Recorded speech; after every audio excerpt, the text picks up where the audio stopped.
Je suis Leïla Perrier, je suis directrice de recherche au CNRS.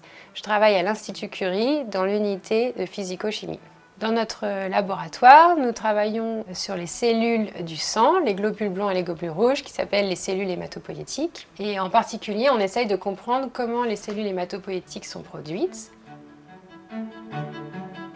On utilise des technologies qui sont apparues ces 10 dernières années, entre autres la technique d'étude des cellules uniques.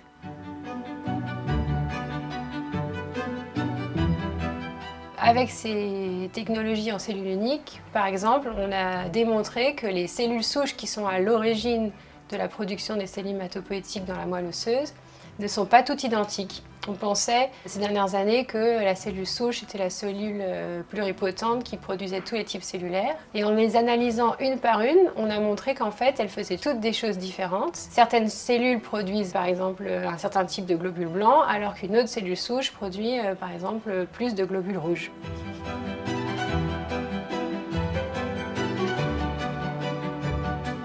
Dans l'équipe, on mélange des maths, de la bioinformatique et de la biologie. Les membres de mon équipe et moi-même, on est tous formés sur au moins 2 disciplines. Je suis ingénieure en agronomie et à la fin de mon diplôme d'ingénieur, j'ai fait une thèse en immunologie. Et les gens qui rejoignent mon laboratoire sont en général intéressés à mélanger les disciplines.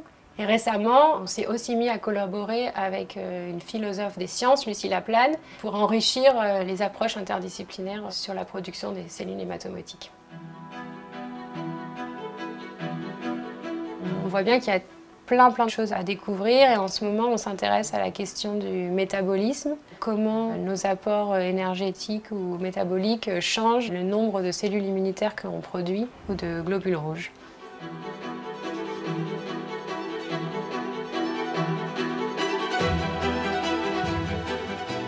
J'ai fait une recherche historique des représentations de l'hématopoïèse et c'est très intéressant de voir qu'en fait notre représentation de l'hématopoïèse n'a pas changé depuis le 1905. Du coup, à la suite de ça, j'ai une recherche en cours en lien avec l'artistique, d'essayer de réfléchir à comment on pourrait représenter l'hématopoïèse pour prendre en compte le fait que toutes les cellules ne sont pas les mêmes, qu'elles font des choses différentes. On pourrait dire que tous ces hommes sont identiques, comme on pensait que toutes nos cellules souches étaient identiques. En pratique, ils sont tous différents, il y a des détails, et je pense que c'est une bonne métaphore pour notre résultat sur les cellules souches qui ne font pas toutes la même chose. On a souvent l'impression que le système nous pousse à ressembler à tout le monde et en fait justement ce qui fait qu'on est des bons chercheurs, c'est qu'on a notre originalité et c'est ça qui est la puissance créative de notre travail et donc du coup je dirais à un chercheur qui débute de ne pas avoir peur d'être lui-même et d'être différent.